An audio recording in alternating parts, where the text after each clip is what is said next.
Hey, Chicago friends, Marty and I are doing a live comedy show the night before Thanksgiving, Wednesday, November 25th at Cards Against Humanity headquarters. Go to coltcabana.com on the front page. That's where you can grab the tickets. Go grab them now. Come to the show. But for now, enjoy this show. This is the Art of Wrestling with professional wrestler Colt Cabana. All right, how you guys doing? Come on in. Let's get this done. Let's listen to The Art of Wrestling, a professional wrestling podcast. It's a life podcast. It's a personal journal. It's an entry way into the minds and souls, the hearts and lives of the people involved in the world of professional wrestling. Woo! I'm your host. My name is Colt Cabana. I am not a Japanese speaker. I'm in no way fluent in any language, including English. Most importantly, though, I am a professional wrestler, and I am not coming to you here live in the studio. Apartment in Chicago, Illinois.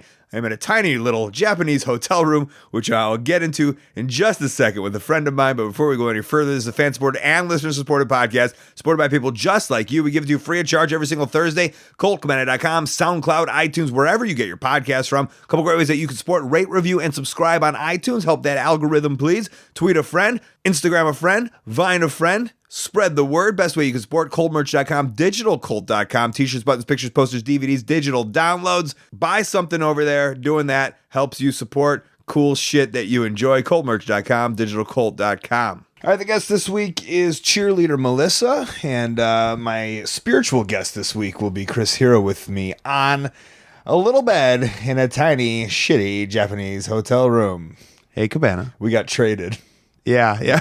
Yeah, we had the nice rooms, and now we got, like, our rooms now are, like, half the size. We're back to the single. We can't open up our bag unless it's on our bed. Yeah, which we learned last week that you won't open up at all. Yep. Cheerleader Melissa, well, you know, I talked about in this thing with her, like how she got stuck being a cheerleader. I think it's kind of funny. I did a show. You remember those Dale Gagner shows? Oh, yeah. Later tried to rename himself Dale Gagna. Didn't work out too well. And I only bring this up because Justin Roberts. So I had a bad back. I talked about it on this podcast, and Justin Roberts gave me one of his hands-free device to use while I'm here. So I've been using that as stim on my back. And then we just started talking, and he was telling me that because he announced those. He was like 19, I was 20, and he was like announcing those shows. Yeah. And with like fake Golgas. Fake Golga. It was so funny because it was like fake Golga, fake Patriot, real Georgie Animal Steel. And also big fake Golga. That's in itself. That was a thing back, by the way. And you were on shows like that, right? Yeah, I actually, you know what? I did more of like the legit ones. I did a lot of shows in West Virginia with like King Kong Bundy and Mr. Hughes. Well, I mean, we all did. I think we've all done shows like people in our places, but there's also the world of the fakes. Yeah, definitely. That was not. And I've talked about it before, you know, those shows, not to the extent of the ones in England. A lot of doinks. Yeah. God, I'd love to do a poll of like if I was to do research on anything, how many doinks have there ever been? Yeah. I actually liked that Juggalo Wrestling did an angle where I think Truth Martini and Tarek the Great lost, and they had to wrestle as doinks. They wrestled as doinks. Were you, see, I hadn't started with them yet, but I remember seeing the videos, and then the one tour that I did, Tarek had already left the tour, but there were matches of him like he was like Krusty the Clown. Yeah, because Iron Sheik did a crack pipe on a pole match for the Juggalos. Yeah, and I feel he was against a doink. Yeah, that's possible. Yeah, I think that's what it was. That was, I think, the one that Prazak had organized. But it wasn't. It was like a satire of Doink, or like a. Yeah. It was like it was like, haha, asshole, you're Doink now. But it was. Yeah. It was Tarek the Doink. They just had the same outfit and the same face paint, but they were just salty that they had to be Doink. And Truth Martini without hair, by the way, shaved head Truth Martini, which led to the 4 Doink Battle Royal, where there's pictures around that. You know, sadly, I think because it was me and Monty Brown, one of his first matches ever. I never got to be the Doink because I was like winning the battle royal. So, but like it was, I remember, and you know, I don't know. There's a picture floating around. It was Punk, Chuck Smooth, who's Bob, Neil and Bob, one of Jamie Cox. Jamie Cox, and then maybe Gory. I think they were Gory's outfits. Brian Gory, the referee. So the point of this was that I was once Captain Colt Cabana, and I had to wear my Letterman's jackets, much like being like a cheerleader. Like, she is not a cheerleader right now. And I, you know, if you said to me like, "Hey, Colt Cabana, you're the varsity captain of the team," I don't think that would make any sense. And luckily, that didn't stick with me. And the Ballards are like, "Damn it, she's still a cheerleader." Okay. Actually, I think Sarah Del Rey used to wrestle as Nikki back then. Like, there's old videos of her in like early PWG-ish days. She was Nikki, Nikki. Doing what? Wrestling Super Dragon. Oh, Yeah. well, not in because I was on the original PWG, not in PWG, but SoCal days. but like that era. An AWS show at Bart's. Yeah, or like Golden State Championship Wrestling, that kind of stuff. Right. I'd like to see it. I think I met her. It's so Melissa weird. or Sarah? Yeah, the first time I met Melissa. First time I met Melissa was in Europe. Was on a German Stampede wrestling show. Okay. And it was also the same time I met Danielson for the first time. It's funny how that happens so often where there's people in the US that you hear about all the time, and then you're like, "Oh, we just did a tour of Switzerland," and then you meet them overseas. It's really weird. It's kind of weird to bond with somebody on one of those overseas tours that you've never met before. Yeah, I think that's part of the fun. I think we've done that so many times. And I talk about, doing a tour of Mexico with Melissa. That's where the first time we kind of became friendly. I also just watched this documentary, and I know I gave it to you to watch. It's coming out. I'm going to give these guys a plug. It's what is it? Lucha Mexico? Mexico Lucha. It's at the New York Film Festival. And I watched it. Crazy. And it just reminds me of like, there's just so much wrestling in different places. And when I'm here in Japan, I think about like life choices, like, oh, maybe I should have, I don't regret anything really in my career, but you think about training in the dojo, or like, why didn't I come as a young boy and train in the dojo, or trying to get in that harder? And there's these guys in Arena Mexico doing like drills, and you watch like, that's a job. Is somebody's there training like every day. Yeah. Actually, when Claudio and I had our little small stint in Mexico, there's a gym called Latino America Gimnasio, whatever, and they have like 5 floors to this building, and there are wrestling classes going on throughout the entire day, all the time. And there's like a boxing class, there's an MMA class. So we would go. And we would go to Skyda's classes, but we'd also stay for a couple other people. And it's just really weird to see how many hundreds and hundreds of people in Mexico are actually training to lucha, even if they don't see it all the way through and have matches. They're just people always training for that stuff. I always thought it was crazy. And don't you think it's weird? Like, I know they say that, and I was watching that Breaking Ground documentary too, and they're like, hundreds of thousands of people want to do it, and only like so many people. And we think about like, here we are, like, not take it for granted, but sometimes it's just like, yo, this is my 9th tour or whatever. And it's like, fuck.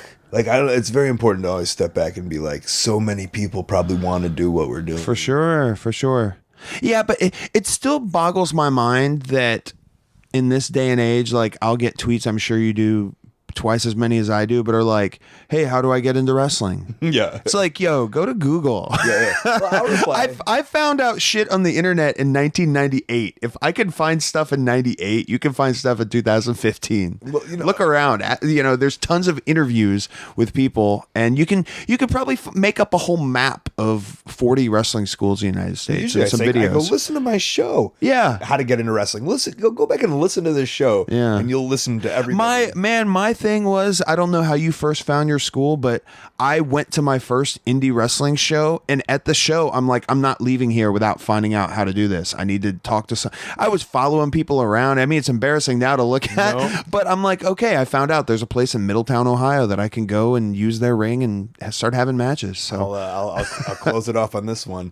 It was a Mid-American Wrestling show. Billy Joe Eaton had just wrestled a barbed wire match against, I think, Axel Future. Nah, maybe a barbed wire match. Farmer Vic. It was somebody, and he was just like Barfly in the parking lot, just bleeding so profuse, like bandages all over. And I'm like, how do I get into wrestling? Where's the school in Chicago? And like, to his, he was like, I know Danny and Ace, and like he was just bleeding all over. And to his credit, he like took the time, to tell me like a credible school in Chicago. Although, you would go on to find out in the coming years that guys that get bloody on wrestling shows a lot like staying bloody. Yes. There's no urgency to clean themselves up after matches. So, but yeah, you never know what weird little conversation you have with somebody, because I'm sure you've had conversations with people and they come back and they're like, oh, hey, I'm Alex Shelley now. Or, Right, you know what I mean? yeah, like all these guys that we've seen over the years that we had an offhand conversation with, and they're just like, oh yeah, I'm this now. Well, someone's got to be that person that For becomes sure. the thing. sure. Okay, before I do want to jump into this, I said last week I was going to tell a story. I got to make it real quick though. Basically, during a Noah match, I think you were changing. I watched Izuka grab a chair from the crowd, and I watched literally, I'd say, a 7-month-old baby fall to the ground. Sorry. No, fall to the ground, and I thought, like, hit his head. Like, first of all, why is this baby front row? That's not the question. But the baby was there. It fell to the ground, and then I watched nobody go tend to this family. The family not care. The woman eventually took the baby and was like, shh, like, glad the baby was not hurt. And then I watched a guy run so fast all the way around. I was like, okay, thank God this guy's going to tend to this the baby. child. And what did he do? He ran like 100-meter sprint from the end of the other side of the building. I saw it, and he went there to replace the chair. Like, no one could give a fuck about this baby, and all I could think about, and Super Crazy saw it too, because we were both like, "Oh my god!" I bet he was really worried. He could not. Oh my god! Oh, I just will. God. Was that real? Was that, right? Kayfabe news? Maybe, I don't know. Yeah. Go ahead, finish your thing. Well, just to sum that up, like, what a different the culture is that WW, like, you know, like, I wanted to give them like free merchandise, and like no one. Yeah, the culture was just like, no, I don't know, they're fine. And yeah, they're fine. No one gave free merch. No one cared. No one even walked up to him and said, "I'm sorry." It would have been disrespectful to interrupt the match. I think so. Maybe. Yeah. I don't know. And to cap off, to cap this off, I come down into the lobby the other morning to get our bus. Not from Osaka. Yeah, from Osaka home, and Super Crazy sitting there with his little iPad out, and he leans it over to me, and it's the picture of him getting deported, and he goes, "Hey, what the fuck is this?" So I had to explain. It wasn't an aggressive "what the fuck is this," but it really popped me. It was great. Do you think that, like, he knows about my show? Maybe we could warm him up to getting on here. I think you probably could. Maybe. I don't know if he definitely knows enough English, but I think I don't know. A lot of guys are just kind of, I don't know if insecure is the right word. They're not sure of, I don't know if I can speak well enough or whatever. Different language. Yeah, but yeah, I mean, we never have any trouble communicating with him. He's awesome. And he's great. Tons of great stories. He's here on tour with us now in 2015. God, he's been to Japan 50 times probably. I saw, like, on YouTube, like, a 1994 match with him. It's pretty crazy. Yeah. Chris, I forgot to ask where you're at on the internet, by the way. Where am I at on the? Oh, you mean like how my social media can be found? Yes. Oh, that's surprising that you don't know that yet. It's at the Chris Hero on Instagram and Twitter. Okay, send you a message. Yes, please. Okay, say hi. I think this is Ask me how to get into the wrestling business.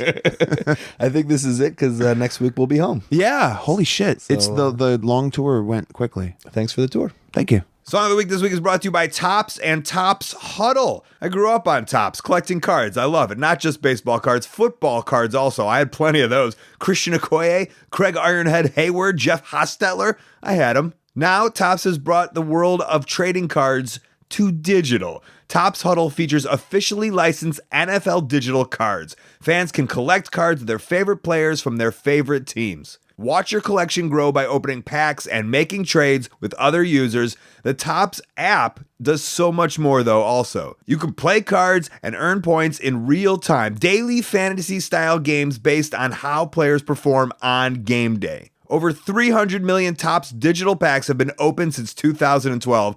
For football and especially fantasy football fans, this app is a must-have. Go download it today, right now, for free in the App Store or Google Play, and get 10 free packs today. Again, that's Topps in the App Store. Check them out at Topps.com. Melissa is on the show, so as the Sklar brothers would say, let's get some lady energy going up in here. Paducah's favorite lady wrestling-loving punk rocker Kanan. who's now with the Barbarettes. Check them out at barbarettes.bandcamp.com, and I'll hopefully remember to throw the link on the Facebook page. Red tarps and green burritos, the sadness of not getting to meet Hulk Hogan. It's a sad day. Maybe a little sadder when she wrote this years before a specific incident happened. Still sad nonetheless. Enjoy it. We'll be back with Cheerleader Melissa.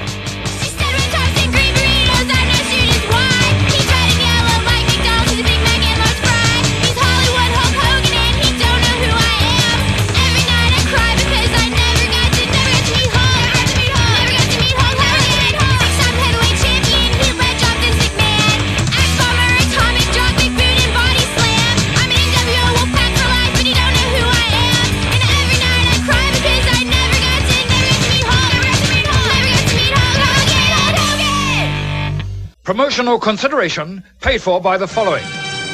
WWE 2K16, the video game, is also sponsoring the podcast today. Get in the ring and raise some hell with WWE 2K16. The undisputed champion of wrestling games returns with the biggest roster in WWE game history. It's available now. Over 120 unique characters, including WWE, NXT, Divas, Legends, and more. Some of the people who've been on this very show are included in the game itself. Mick Foley, Cesaro, Finn Balor, Honky Tonk Man, Mikey Whipwreck, and of course, can't leave out Zack Ryder. He made it this year. You better believe it. Some of the great features of this year's game: 2K Showcase, where you can play through the career of Steve Austin from the NWA all the way to the Stone Cold years. The Creation Suite allows you to develop and customize from superstars to divas and arenas, shows, and much more. My Career. Make yourself. Give yourself like a sweet pot belly and a tribal tattoo that you'll probably regret in 20 years, right? Why not? Do it. Improved gameplay and so much more. Grab it today on basically every console. WWE 2K16, the video game. So basically... Whoa, your chair's about to give out on you. You know, and I lost some weight too, and that goes to the thing of my fear of rejection, and then also now just straight embarrassment. That's okay. Actually, the same thing happened to me yesterday in the locker room with Shimmer. And it collapsed underneath me. Well, you know that has nothing to do with any. That's just bad chairs, right? It could be that 10 pounds I put on the last few months. I don't know. Gained in the wrong places, apparently. Got everything collapsing underneath me. You know, even if you're not big, that's still a blow to your ego, right? I know.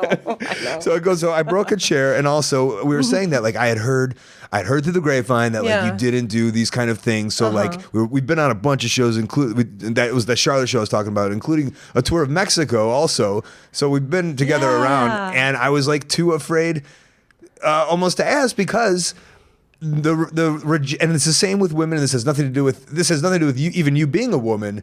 But this is my life. So even if it was a man in the same situation, it's my fear of rejection, of you being like no, and then I'd be like, ugh. That's my. Oh, that's so painful, because, I'm actually very selective when it comes to podcasts. You know, I care about wrestling. I'm not just going to like give out any old interview for the heck of it. You know, I'm obviously going to want to talk to people that get me. Right. That get me. And I know you would, but you never asked me. So I've always wondered, like, I wonder if he doesn't like me. But I had heard the rumors.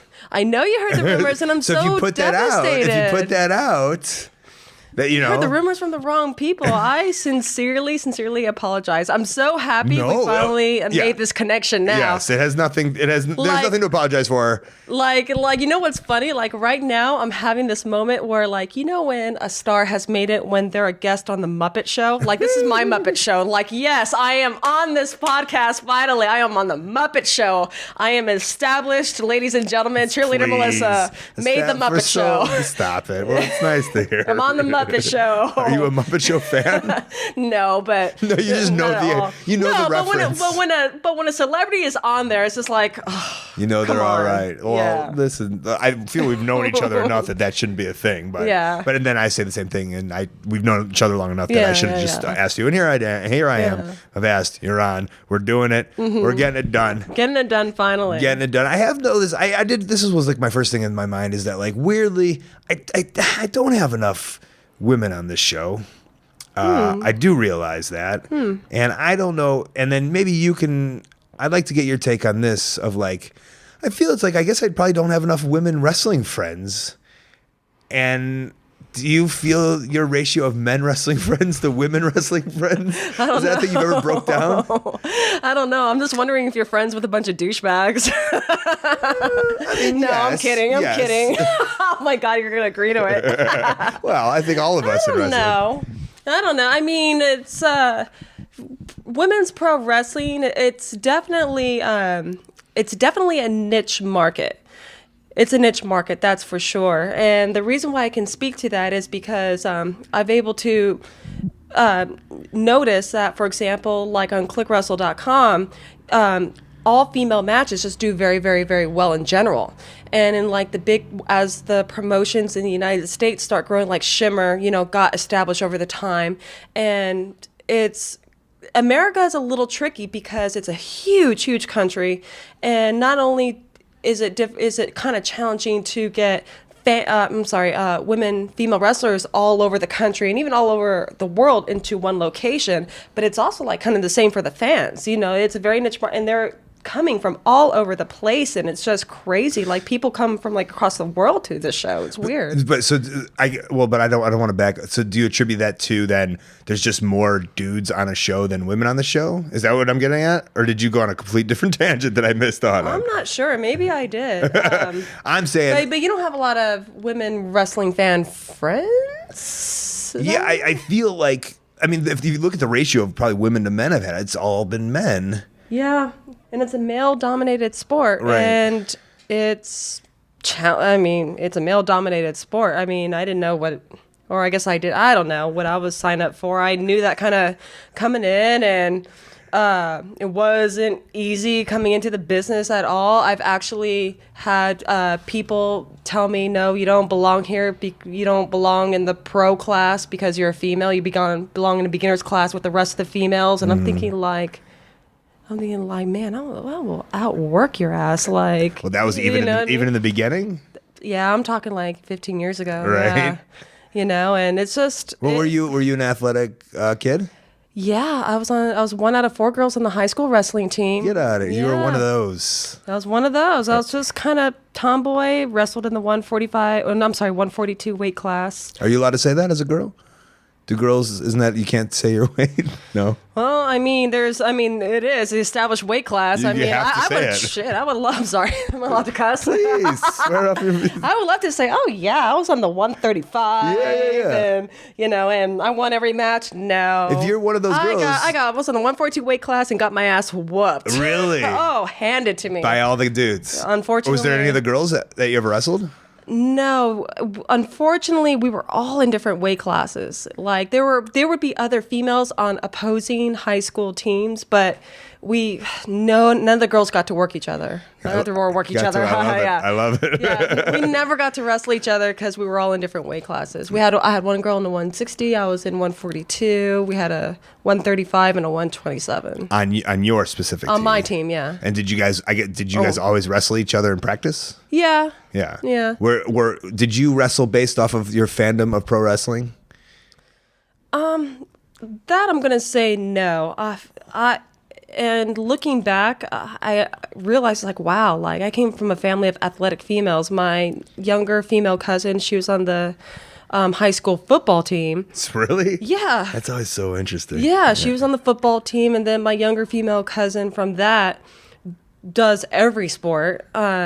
My aunt, who still amazes me to this day because she'll still run marathons, and my mom she's always just been like super like active in the gym all the time. That's just her. And I never really like thought about it or put 2 and 2 together as I was growing up. And then I looked like, oh wow, my mom, my aunt, I was like, wow, like I didn't even think about it. So I come from a bunch of athletic female family. Did you play? There was always the girls that played regular baseball instead of softball with the girls. Nope. That was not you. Nope. Soccer, amateur wrestling. Tried swimming, wasn't my thing.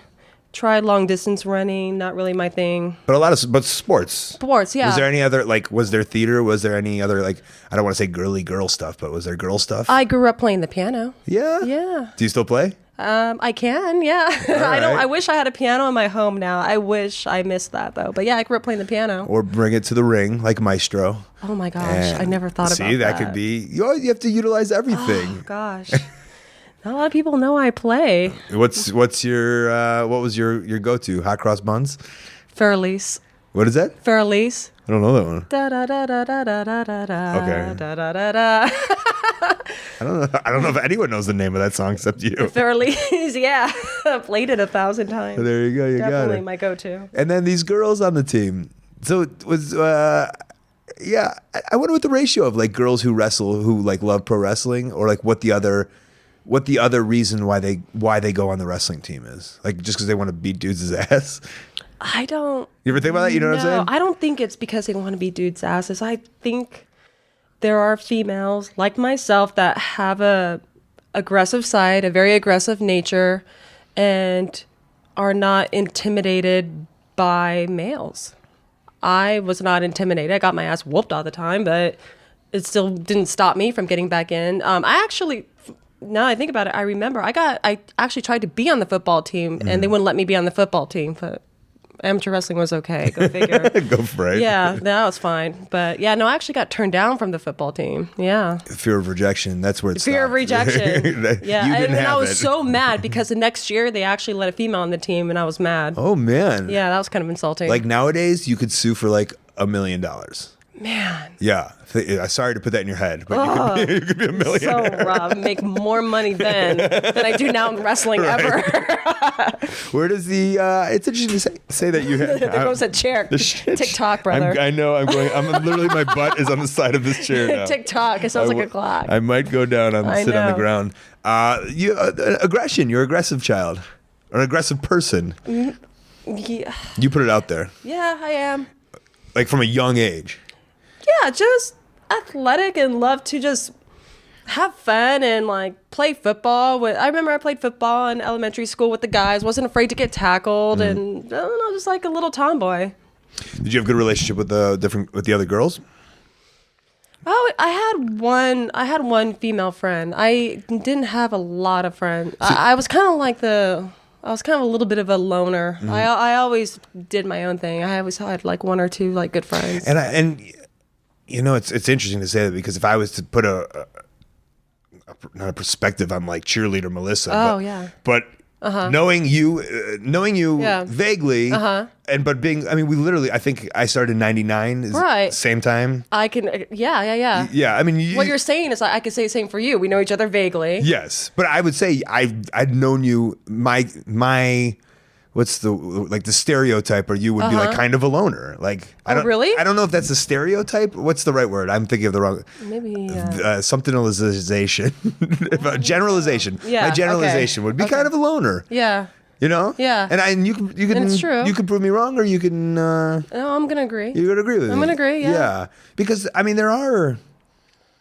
I don't know. You know, there are cliques and Yes. Yeah. and girls and especially sometimes from an outside perspective, I see some girly girls who may not take, and this goes back to why maybe a lot of the guys are on the show, but maybe who don't take that wrestling as seriously as I want them to take it. And I've always seen you as someone who does take it very seriously, Yeah. as opposed to maybe some of the other girls. Yeah. Who there just seems to be a big ratio of girls who I wish would take seriously, but don't, and maybe there's not an opportunity to.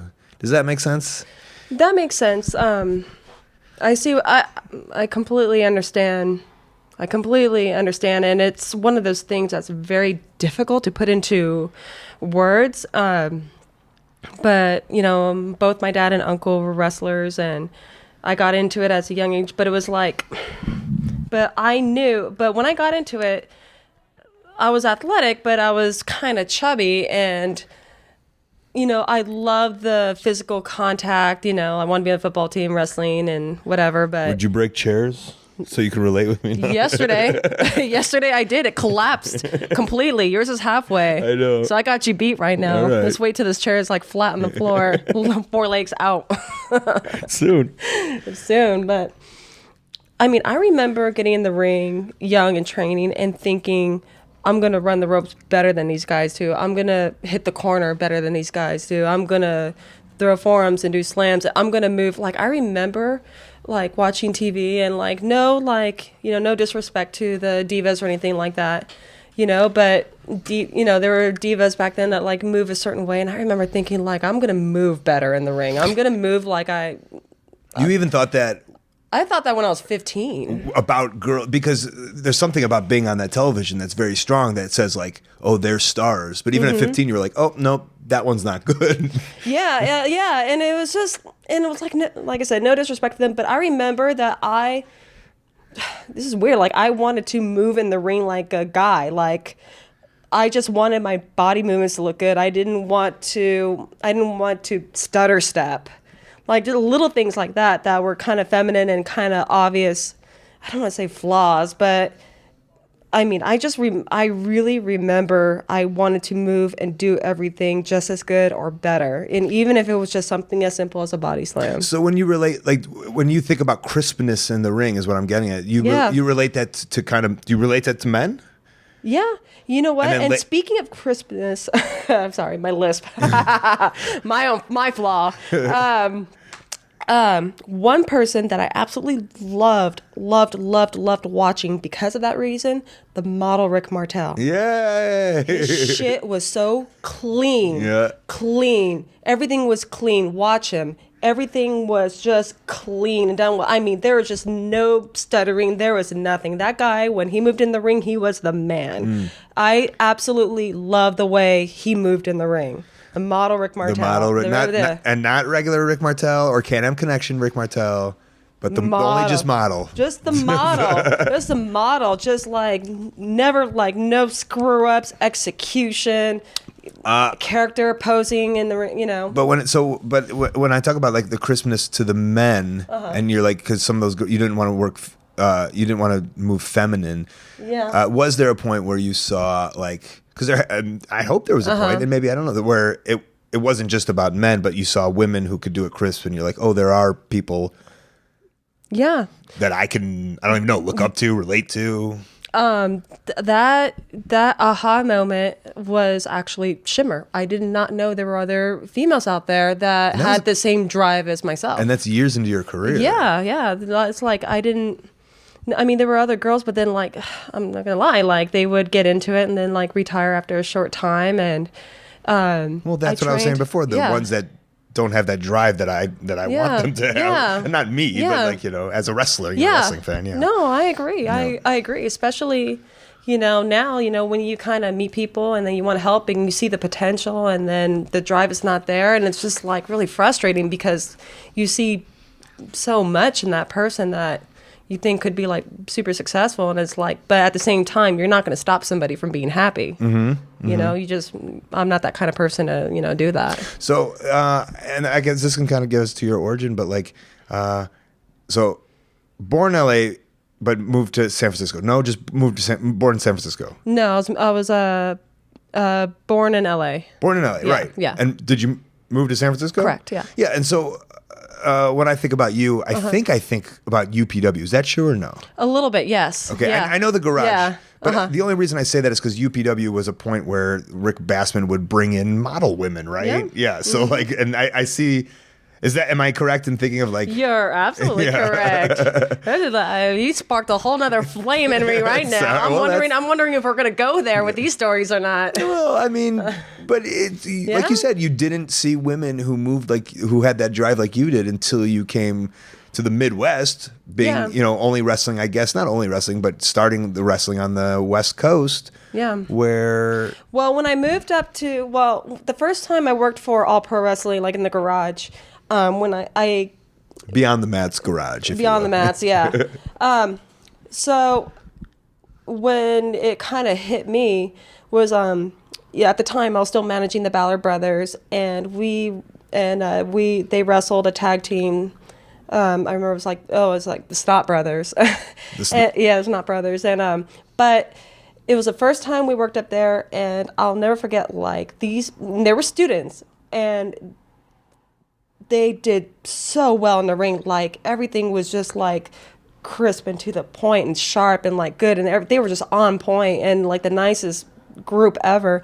And then, in our honest opinion, we thought like, oh gosh, they've been wrestling, for probably 4 or 5 years. And then afterwards, at breakfast, breakfast at Denny's, Indie-rific, restaurants, at Denny's or Applebee's. It's like they're like, oh no, we've only been wrestling, for like 11 months, and I'm like, excuse me. Like, they look like they've been in the ring for years. So give me a point of cut. You were at this point in LA? Yes, I was still in LA. I was still living in LA. And you'd been training how long? That's a very good question. I would say... As long as them or Yeah, maybe like probably 3 or 4 years. so yeah. longer than those guys who you thought were your veterans. Yeah. And I remember that was the moment I thought like, wow, I need to be a part of this school. And I was so lucky that I was a part of it because at the time, the training, in my opinion, was very, very exceptional. It was rough. It was very, very aggressive, kind of tough love. But I really think it's that tough love that's appropriate for producing talent and kind of just weeding out the people without the drive, going back to that. Right. And so who was... It was that Madison Morgan? Yeah, it was Madison Morgan. Yeah, it was that era. And was Bison around there? Bison was around, yeah. Yeah. How great was Bison? RIP. Huh? I know. I I have a picture of Bison on my refrigerator. Sorry. Yeah, me too. I'm tearing up a little too. I miss him. I got so upset. I was in Japan. What's it called? Like a murder going outside. I was in Japan. I saw his picture in like the Ribera Steakhouse, and I was like, gosh, I was so tough to like. Yeah. So you just moved yourself from LA to San Francisco just for wrestling. Yeah, for their training. Yeah. Yeah, it's pretty great. Okay. I knew I wanted to be a part of that. I knew I wanted that training. Yeah. That training. Was there anything for you to leave at that point? In LA, I mean, like a job, not a boyfriend. No, not really. I actually graduated high school a year early, just because, not because I'm a genius or anything. I actually, I kind of like I took more classes than I should have. By mistake? You were yeah, actually by mistake. No, okay. I stupidly took more classes. Okay, real answer. I went to one high school and they do more classes. And then when I went to the other high school, I needed less. So I was just like, oh, sign me up. I'm out of here early. Nice. Peace out. And then, so I'd already like graduated from high school and I kind of took a risk. I found out some friends of mine they had a house up in the Bay Area and I knew they were moving there and I just asked, can I rent a room? And I went up there with like no job experience or anything. You were a kid. Yeah, and I had saved up money through the years, from just like allowances and like, and I'm saying like allowances. I never had like a real job before that. And I remember it's just like, okay, I can pay the rent for 2 months. I got to find a job. I got 2 months to find a job. And you were 17 or 18 at this point? 18, yeah. Wow, okay. Yeah. So I needed to find a job, and I did. I went and looked for a job and became part of the All Pro Wrestling family. What was your job? Or do you not want to say? I don't care. I don't care. The company doesn't exist anymore. But I did loss prevention for Mervyn's. Oh, okay. Yeah. Well, I mean, it's nothing. That's kind of a real job. No, yeah. It was good. Okay, I don't want to miss over this. You said your uncle and your and your dad. Yeah. Were wrestlers. Yeah. Okay. Who were these people? Was it Bill Anderson? Yeah, he's my uncle. Is that right? Yeah. Okay, that's what I thought, but I wasn't sure. Yeah, no, it's my uncle, and then my dad wrestled with him, and they were the Fabulous Andersons in the early '80s, like '84 through like '86, '87. They worked for Carl Lauer in California. He was the president of Carl Lauer is now he stepped down from president of the Cauliflower Alley Club. Okay. Yeah. If you say it fast, it sounds like cauliflower. Oh yeah, no, it's No? Carl Lauer. Cauliflower. Yeah, I didn't even think about that. Wow. Yeah. So did you grow up watching them and going to the shows and rolling in the ring? I didn't like roll in the ring, but I went to the shows. My dad's got like 2-year-old pictures of me, like. Is it just you, or is there more? Of like. Do you have brothers or sisters? No, it's just me. Just you? Okay. Yeah. So it took you. Yeah, only child syndrome. Fair enough. So you would go to the matches. There's pictures of you there. Yeah. Yeah, pictures of me there with my mom, watching Dad, watching Uncle Billy, and it was kind of a normal thing for wrestlers to kind of come over. They would actually like come over, do kind of a group barbecue, and film promos in our backyard. Oh, fun. Yeah, it was just For what though? What was the promotion? Gosh, I actually Was it just like an indie or for Carl Lauer's promotion, whatever that was called. Okay, was that a real promotion or was Indie it like, promotion, indie. Yeah, yeah. But did it like have like? Do you like looking back? Was there like a lot of fans or was it just kind of was what it was 2 kind years of thing? old. You I don't know. Okay, well maybe when you were 8 or 9, I don't know. No, because he stopped after my dad stopped wrestling after I think maybe like 87. So He had a claim to, or your uncle. Uncle had a claim. had What was your claim to- uncle's claim to fame? lots of things. He did everything. He was always every time. Something with Louis Spicoli, maybe? Was he his partner? Yeah. We used to go. My dad and I used to go to Billy's shows, and Louis Spicoli was a regular on his card. Like that, I clearly remember. Like, oh, there's Louis. You know. Yeah, I mean, I wasn't close to him, but like his death was like kind of hit his heart at the same time. Yeah, And I think they tagged in Mexico, maybe? most likely. I know. Tijuana. Billy did a lot of business in Mexico. He did a lot of business in Mexico, and every time WWF came to the LA Sports Arena, Billy Anderson was the ring announcer, and that's how I got to like go backstage and like get a couple autographs Oh, here and there. nice. Yeah. Then you remember that? Do you remember anyone was a dick back then? Probably not to a little girl. they No, but yeah, I was so excited. I think who I got? Oh, I got. You're gonna crack up. I got Bo Beverly's autograph. Nice. Yeah. That was the first number. I think that's like my first like big time autograph was Bo Beverly from the Beverly I Brothers. still don't know who was Bo and who was Blake. I think Blake was Wayne Ferris, right? Bo is Mike Enos. I think so. Gosh, You remember the paper that says Bo. Yeah, I still have that book too. Yeah. That and then Marty Jannetty is on there. All the hunks. And yeah, sure. I guess they're all hunks back then. I think Crush. Remember Crush? Of course. Oh my God. Was it Kona Crush or was it Demolition Crush?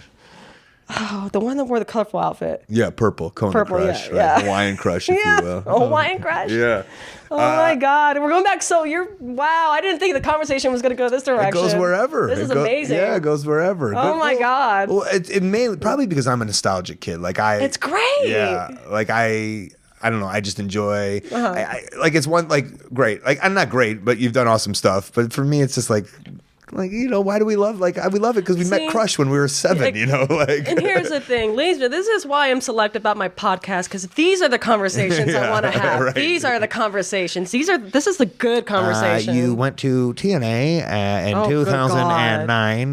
That's my Fuck's sakes. that's my other that's the podcast. That's the podcast you skipped to do this one.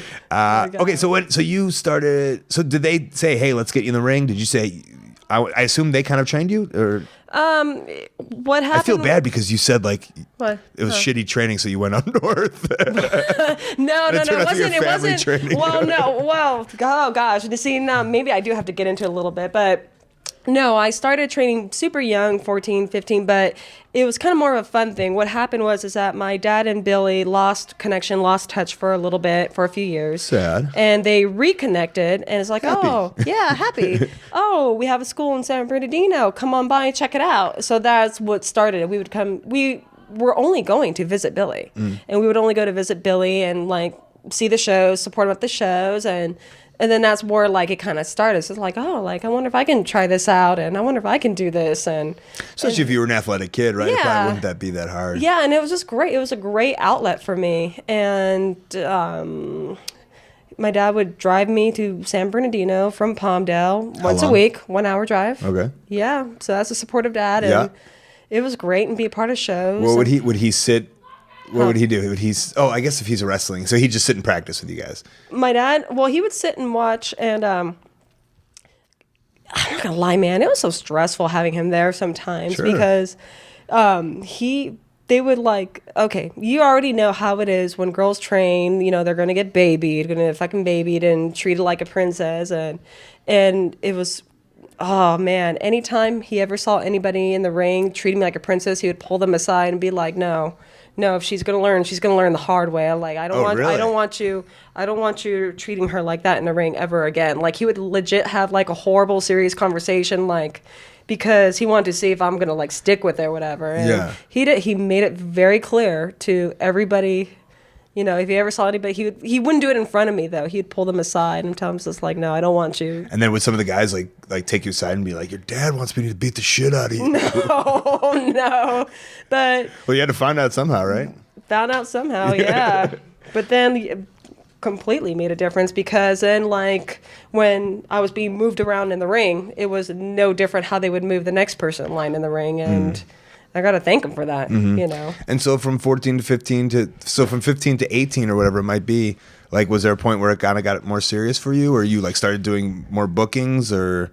So I had my first match at 17 years old. So I started kind of getting bookings and stuff like that. And then yes, as Cheerleader Melissa? Yeah, as Cheerleader Melissa as a character that came up like completely on his own. It's definitely not a character I would have chosen. I was not a cheerleader in high school. I hate those bitches. Yeah. I hate them all. I hate all of you. Like I was not that girl at all. It's funny how for 15 years or whatever, 17 years, you're stuck with cheerleader. Dude, the irony. And you know, it's so funny because sometimes when I come out my persona and like the bitchy attitude or whatever, like I'm really making fun of those bitches that I hate that made my life a living hell in high school. Fuck you. You know, so it's almost a character that kind of backfired on me for the positive. Yeah, but it's not nothing that nobody doesn't know, but like if we want to be a heel, we think of like, okay, who does society and people hate, right? Hate, and then it's easy to then, well, I'll become that. And I did. Yeah. That's really what happened. I became my own worst enemy. That's the only way I can think. Came out like it just backfired on me. I'm like, oh, great, I'm stuck. Yeah, stuck with this. But it's a persona that would work because you it's a personal experience of your hatred for cheerleaders. Well said. Right. Well said. There's nothing to say. When I first started, I was a heel and I had the upside down backwards visor. Yeah. You know what I'm saying? Because I was in college at that point, and those were the assholes at the frat parties, and those were, and the spiked. Oh, that's so true. And it got to the point where I frosted my own tips. Right? That you're laughing at me. This is great. In real life, I had to live with the frosted tips only to be. Because I wanted to be the asshole. Yeah. So the ultimate heel, I almost became one of them. So I could do it on the weekends as a heel, yeah. I totally feel you on that. Yeah. I had no idea we had this in common. Well, I mean, that's awesome. Our hatred for people. Our hatred for people. I hate everybody. I hate everybody. That's the beauty. I'm glad. I hate everybody. Take note if you're listening at home. If you're listening. You're hated. You are hated. At least two people in this world. Okay, so you had your first match at 17 as a cheerleader, and then you're like, so you had that first booking. How'd the first booking come along? It was good. It was actually Lexi 5. Oh, get out of here. Oh, cool. Yeah, it's actually Lexi 5, and I was really nervous, but very fun, very cool. I mean, I have nothing like negative or anything. It's just she obviously is a vet, and she was a vet back then, and is very, very, very well at guiding people. Very well. That's a great first match to have. Yeah, my first match was with a guy who isn't known by anybody really, but he was 8 or 9 years in at that time, and he had done some, and he just guided me through it. Yeah. It was real nice. Yeah. Yeah, as long as you're a good listener and can move, as long as you're a good listener, you'll do fine. Right. Yeah. Okay, so let's talk about the fun stuff. Okay. In the career, in the life. Oh boy. No. Yeah, let's do it. Well, I mean, I think a lot of people know you for your like Japan exploits. Yeah. Would that be your first like break of anything? Yeah, that was I would say so. That seems to be a Northern California thing, especially for some of Madison Morgan. They had that big break in Noah. Right. Was that? Is that how any of that came, or did you do something cool that nobody knew? Not even that.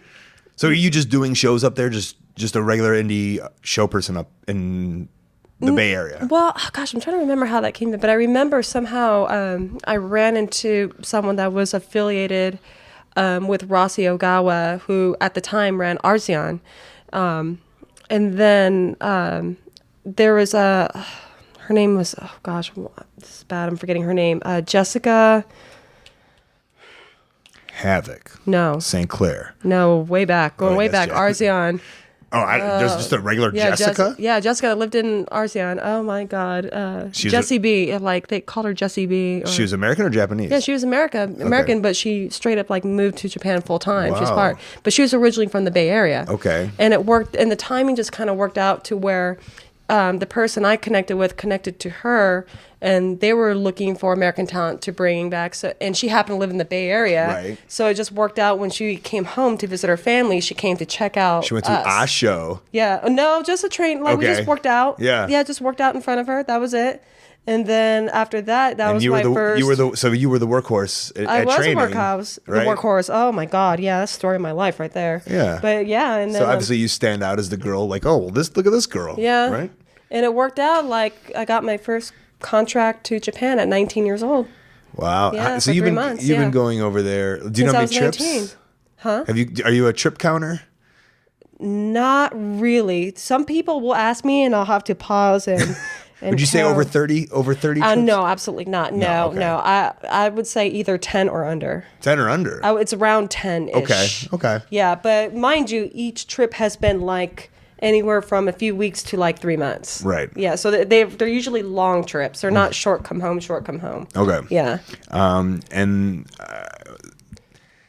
would you credit like Japan for like the wrestler you are today? Yeah, absolutely. Especially the first trip because And have you seen that documentary about the gay girls?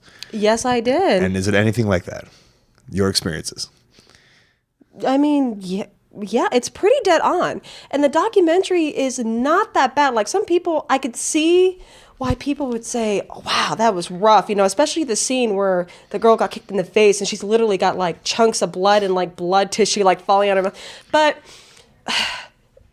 But the beauty of that documentary is the tough love. Mm-hmm. Like the reason why they were so hard on that girl is because you could tell that they love this girl and she had a drive. That little girl had the drive, and they just kept on pushing her to get it out. You could tell, especially they made her have like 3 final like tryout matches, and I remember the last one was with Chigusa. And you could tell the first 2 matches she wasn't like as timid or afraid, but Chigusa, come on, it's Chigusa. Like I would probably like buckle down and start crying like if she stepped in the ring with me, and you could tell just like her heart like probably sank to her stomach and she was just like, oh fuck, and probably so scared to do anything wrong. Like she obviously had so much respect for Chigusa that, Chigusa can just break her down like that. Mm-hmm. But it was, that tough love, and they produced stars. Right. They produced stars. They weeded out, there was a girl in that documentary that ran away a couple times, Right.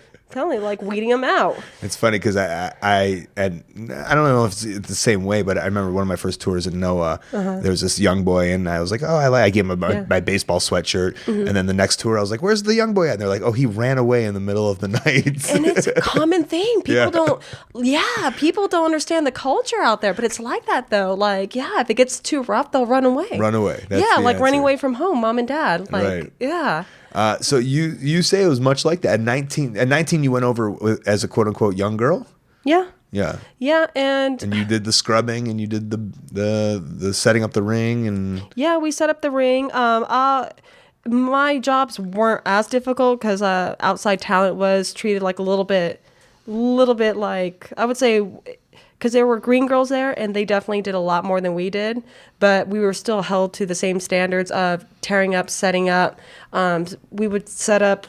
It was interesting, like when we would tour on the bus, everybody had their specific seat assigning, and everybody's luggage like went to their seat, and like everybody had their own specific pillows and like bedding for the overnight trips, and we would help like make sure everybody's seating was accommodated by their preferences of pillows and how everybody was supposed to be.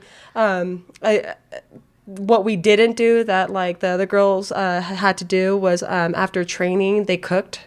right. So I mean we didn't have to really do the cooking, and they would like clean. Well, we lived in the dojo, so the dojo had like a kitchen and bathrooms and I mean we always cleaned up after ourselves, but we weren't like too subject to like the hard cleaning. Were you the only American there? Or? No, I was there with Taylor Matheny, who was the second runner-up to Tough Enough. Yeah, to Nydia. She was the second runner-up to And Nydia. didn't she meet Brian over there? She did. She met her husband over there. She met her husband over there. That's cute. Yeah. Was it on the tour where you were there? Yeah. Were there like girl gossip of like, I think I just met my husband? I know the She first story, met she her- hated him, actually. Oh, you know what though? The first, because I mean, I knew Brian Kendrick before, I knew Spanky before, and then I remember like I think I knew that he was on the show because we went to a show, and then I'm thinking like, oh, cool. It's really cool to see other talent that in the States. Yeah. Like, this is cool. You get to see them out of their element, something else. All right, he's such a good wrestler. All right, let's get this started. Lights dim down. I'm like, oh wow, he's got a big entrance. He's a big deal here. Music plays. I was like, wow, God, it's really soft music. And I'm like, this is a Titanic theme song. Leonardo Spanky! Spotlight, not to the ring, to the top of the audience, a Corrigan Hall, to the top of the audience. Leonardo Spanky, arms wide open, as if in the front of the ship of the Titanic. And the crowd goes crazy. Leonardo Spanky coming out to the theme of Titanic. Yeah. And I'm like, the fuck? It was over. It was over like $1 million. You were surprised, like you didn't think he'd be that big of a star? I'm not surprised he's a big star. I'm surprised that Leonardo Spanky was a big star. They love those Spanky's weird, a big star. Those weird American Brian Kendrick's shit. a big star. That doesn't surprise me. Leonardo Yeah. Spanky, Yeah. like, was I was like, oh hell no.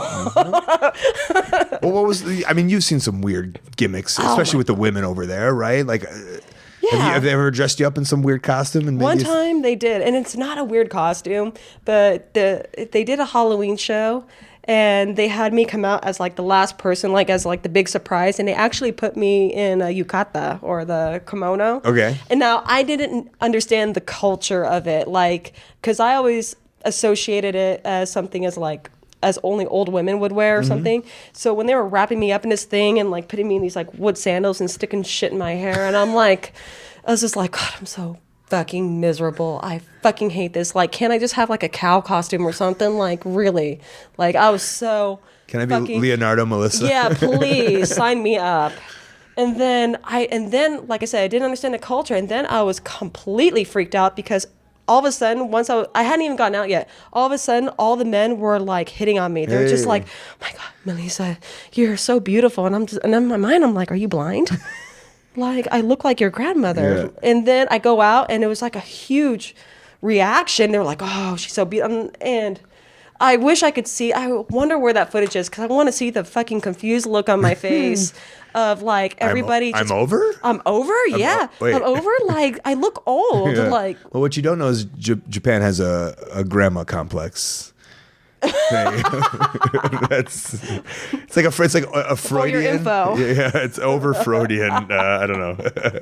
for your info. Yeah. No, but yeah, that was a crazy costume they stuck me in, and it's not even crazy. It's part of the culture. Sure, I think it was out of my element. I think Hiro and I went to because we do that Halloween. We're in Halloween in Japan every Yeah. year for Halloween. How fun. And I think we went to because we'll go to the Wave shows. Oh, good. Yeah, and there's because our sponsor Stone Cold. Do you know Stone Cold? Have you ever met Stone Cold? I don't know. He's one of the sponsors out there. He's like a Noah sponsor. Okay. And he'll take us to. He also, I think, sponsors some of the girl shows, Yeah. the Wave shows, and he'll take us to those shows. Oh my So I've seen a God. lot of the girl shows at what's the small arena where there's Shinkiba, first ring. Shinkiba. Yeah. Yeah. Yes. Shinkiba, first Yeah. ring. So you Got probably tons of wrestled shows there. there. I would say, yeah, you probably wrestled a million shows there. Forever, lots of times. Yeah. Is that the main show for women's wrestling, or the main?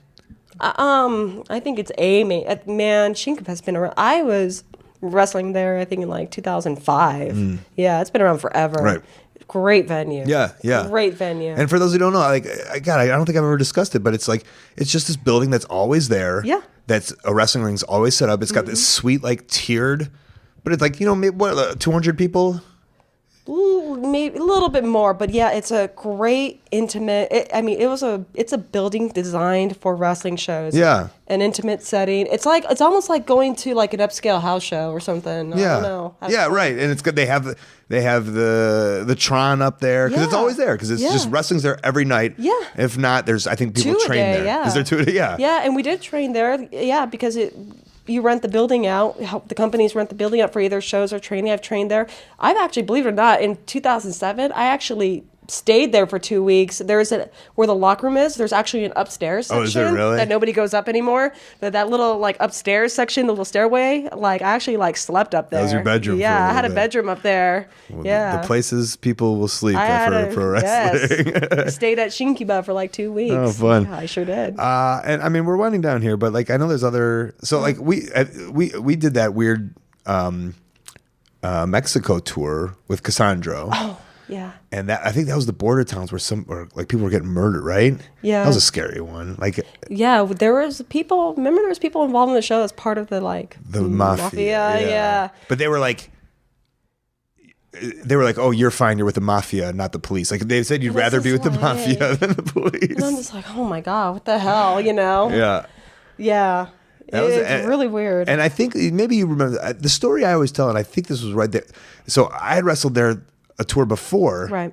And the crowd was less, and they said that there was like 40 murdered at the Burger King that day. Do you remember that at all? No. And then a tank went by. No. That's the story. I wish you would have backed me up on that The only story I one. heard, but it wasn't that, but I heard like one mafia story that like really like freaked me out, where I think like a wrestler went there, you know, just to like stop by, pick up his pay or something like that. And like apparently like they had some guy tied up on the wall, and they're just like throwing shit at him, like knives or stuff like that. I think he was like in the process of like getting murdered, and then he was just like, oh yeah, see no evil, like right. like yeah, oh Walks hey, nice in. to see you, you know. And I mean, you're like, oh, how you doing?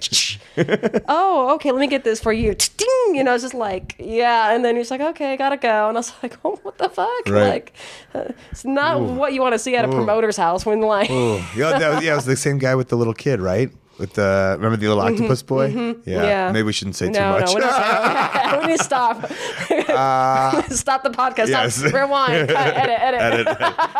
And what else is there? Good. Let's talk about more mafias. Let's go. Yeah. Oh. No. I There's Japan. Yeah, I haven't dealt with the That Yakuza doesn't- stuff too much. No. They're there, but Right. had dinner with them in the past. Yeah. Yeah. Yeah. I feel that was like before my time. You just hear stories. Yeah. But Didn't experience anything like that, like any of the stories that we're hearing. Right. Yeah. And then like what other? I don't know. Is there other fun stuff? I think you did I don't know why I know your career better than you. Didn't you do? Were you on those Alaska tours? No. No, I made that up. I would then. love to visit Alaska, Yeah, though. me too. Oh, really? No, I'm just saying. I would love to. Yeah. I want to do an Alaska cruise. Just not even Throwing it out there. Yeah. If anyone's booking, If Alaska- anybody knows a good Alaska cruise for a good price. But I know you've been the randos. What are the randos that you've done? Like the random countries and the random shows. I'll tell you the most random booking ever was for All Japan Men in Taiwan. Ooh. Yes. Do not know how that even came about. Like, I just got contact for it. And actually, the girl that I wrestled is here. She wrestled here for the first time in Shimmer, Makoto. And we did it was a tour, but it was 2 shows in Taiwan. And I'll never forget, I'm in the locker room. I'm just like, male Japanese promotions do not do women's wrestling at all for the most part. It's kind of starting to change now, but they don't. Especially back then, they don't. And I remember being in the locker room like, how the fuck am I here? Like, I really don't fucking belong here. Oh, hi, Akebono. I'm like, what the fuck? Like, I'm not supposed to be in this locker room, you know? Oh, Muda, hi, nice to... The hell, like... Yeah, and you got to play it cool, though. It Like, was yep, cool. I belong here. Yeah, like... Dude, I can't even like play it off like I belong here. Like, I clearly don't belong here. Well, I obviously you clearly did. don't. Well, I mean, it's very flattering, but like, come the fuck on. Yeah. Like... And Taiwan as a place, you dig it? Did you guys do anything Taiwanese? No, oh God, not really. Just hotel. Yeah, just hotel. Didn't go out much. That's where I met Nelson Frazier, or Big Daddy V. That was the first time I met him. We really bonded over that tour. One of the coolest, laid back people I have ever met in the wrestling business, and like we hit it off right away. And like after leaving that tour, it felt like saying like goodbye to a brother. And then like after his passing, like I can honestly say he's probably the only death in pro wrestling where like I just lost it. Like genuinely like felt like I lost a family member. Like I'm getting upset about it. It felt like I lost a legit family member. Well, and I've thought about this too, because when we started in wrestling, there was Yeah. all these deaths happening. Yeah. But they weren't our generation. And not that he was our generation. No, but yeah. it's almost like, we're good enough to be on these tours with these guys, and now we make bonds, and they become our family, our generation. I mean, I look back and I think even I was friendly with Candido, but you think about Spicoli and Pillman and Candido, and it's not like we started with them and grew up with them, so it doesn't hit us as hard, I don't think. Right. But now there's some that are starting to hit. There's some Bison was starting one to of them. hit. I think that was the first one for me that hit me really hard. Yeah, that stung. I mean, Bison, and after he moved to Puerto Rico, I mean, we kind of lost connection there a little bit, but he was definitely great influence in being the kind of normal training scene, the Donovan and Mike training scene. I mean, it wouldn't be the same without him, But yeah, but for me, now that was my first very, very difficult experience. Yeah, I was gonna did not take that well at all. I did a show with him in Monterrey, Mexico, which is the weirdest Shut show ever. up, The weirdest show. It was really? me, him, Tommy Dreamer, in this dirtiest place of all time. And I don't mean dirty Mexico, but Imagine you three together. and he was he's like, what am I gonna do your podcast? I was like, oh shit, he knows what a podcast is, and he gets to be on it. And then we were gonna set it up to do it, and then obviously he passed, and I was always kind of bummed. I mean, that's not the reason I'm bummed that he's dead, but I would have loved to have him on. I would have and share loved the to stories. listen to that. Yeah. Yeah. And then Was he the only foreigner on? no, it was him. Oh gosh, Bambi Killer. Okay. Which is the first time I ever met him. It was funny. He would reach out to me once a year, but I'm talking 10, long time ago. And then I would never hear back from him ever again. And so when I met him, I was like, wow, I really thought you were fake. Yeah, I didn't think you existed. I thought you were fake. He's one of those, and I think he listens too. But he's one of those. He's got a presence on Facebook, and Yeah. he's always hitting up. But people. you never meet him, or you never know. You never put a face to a name. And then I think the only other one was Joe Doring. And Joe. Yeah, that was it though. But I was just like, oh wow, Bambi Killer exists. Yeah. How about that? Oh man, well that's it. Wow. I mean, I know there's so much to talk about. There and is. I know, but that's And just. don't be a stranger anymore. I won't reject you. I promise. I appreciate. I'm on the that. Muppet Show. Yes, the Muppet Show. The second appearance. I'm doing something right. Yeah. Where are you? You're part of Click Wrestle. Is that wrong? Yes. Okay. No, that's not wrong. Is that right? That It's was right, It was yeah. wrong that I said it was wrong. Yeah. So you definitely want to promote that, right? Yes. ClickWrestle.com. All the Shimmer matches on it. All the Stardom matches are now on it. So, for your wrestling needs. Cool. Tons of stuff. Yeah, and your internet stuff. Yeah, internet stuff. Gosh, got a lot going on. A lot of people know that I'm part of Stardom now, the USA branch president, and Medusa, WWE Hall of Fame, is now the commissioner of Stardom. So it's a pretty good looking executive board now. This is the one running in shows in Jersey now. in Los Angeles. In yeah. Los Angeles. Yeah, we're doing 2 shows. Who's running in Jersey now? I think Marvelous. Yes. Yeah. Sorry to confuse. Yeah. No. Okay. Yeah, we got the West Coast and we Okay. got the East. Sure, it's all good. You'll allow it. Yeah, get one side. Got one territory going. Good. Yeah, we're in the first 2 Stardom USA shows next weekend. Oh. Yeah. Well, that won't air now, but Okay, no be on the problem. lookout for them. All right, be on the lookout. In the past. All right. And your Twitter and Instagram, or do you have Instagram? Twitter is Future Legend CF. I also have the Stardom USA. I also have Cheerleader Melissa without with missing a couple vowels. Well, which one do you tweet from? Future Legend. Future Legend. Yeah, Future Legend. Cool. And Yeah. then, I don't know, do you do merch or anything? Are you on Pro Wrestling Tees or I anything? am on Pro Wrestling Tees. I need to get better about that because it's really exciting to sell T-shirts. Yeah. Yes, and I have a new design. So, Yeah. Cheerleader Melissa's got Pro Wrestling T-shirts. Good. And it's fun. Yes, Yeah. being your own business is fun, of course. It is fun. Yeah. I love companies like that. Support indie wrestling, folks. Fuck yeah. Yeah. Thanks for coming on. Thank you for having me. Thank you for asking finally. Finally. Ask away. Thank you. All right, friends, a fun talk. Thank you very much, Cheerleader Melissa, being on the show. Go support her in all her endeavors. I hear a thing, right? Lucha Underground Season 2, is that a thing, or just the internet?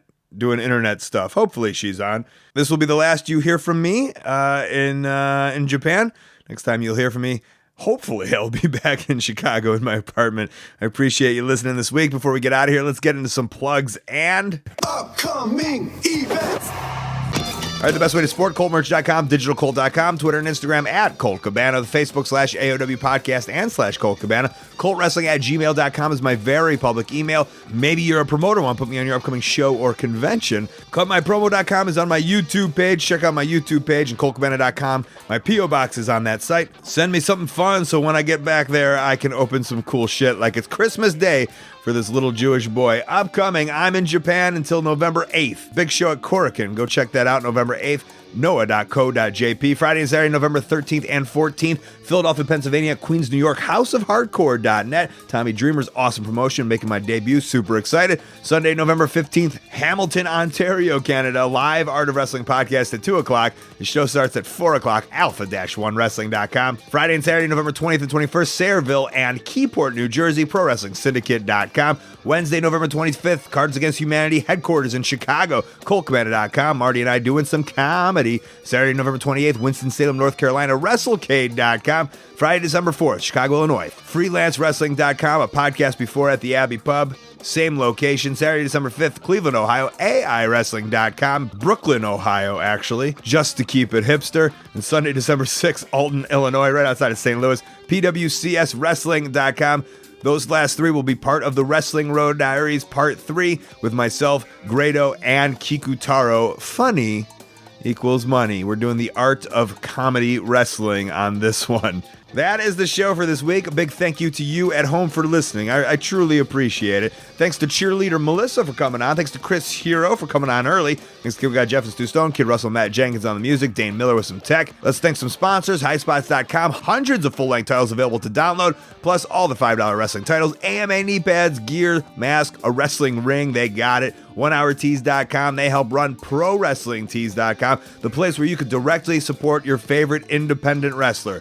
Directly, including and still including the Young Bucks. Pretty great. Tweakedaudio.com/Colt. The earbuds that I use get over 30% off and free shipping just because you listen to this show. We're done. This bootleg recording studio is going to be retired until the next tour I do over in Japan. And I got to open this window because apparently when November starts and it's hot as shit in your little tiny Japanese room, if you turn on the air conditioner, they've decided that the heat will come on.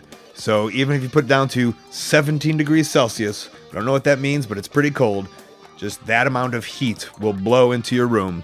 And opening a window barely works, but hey man, that's the rough life. I've got it pretty bad, you know? Like when Triple H opens that promo of Breaking Ground and says that he said for years, that he struggled on the independents. Maybe like 20 days and then got 50 grand for his first contract. That poor, struggling Triple H. Allegedly, right? Allegedly. Jesus Christ. This has been The Art of Wrestling. For Colt Cabana, I'm Colt Cabana. Thanks. And my chair didn't... I wonder if I should record my chair breaking. It's not going to break. All right.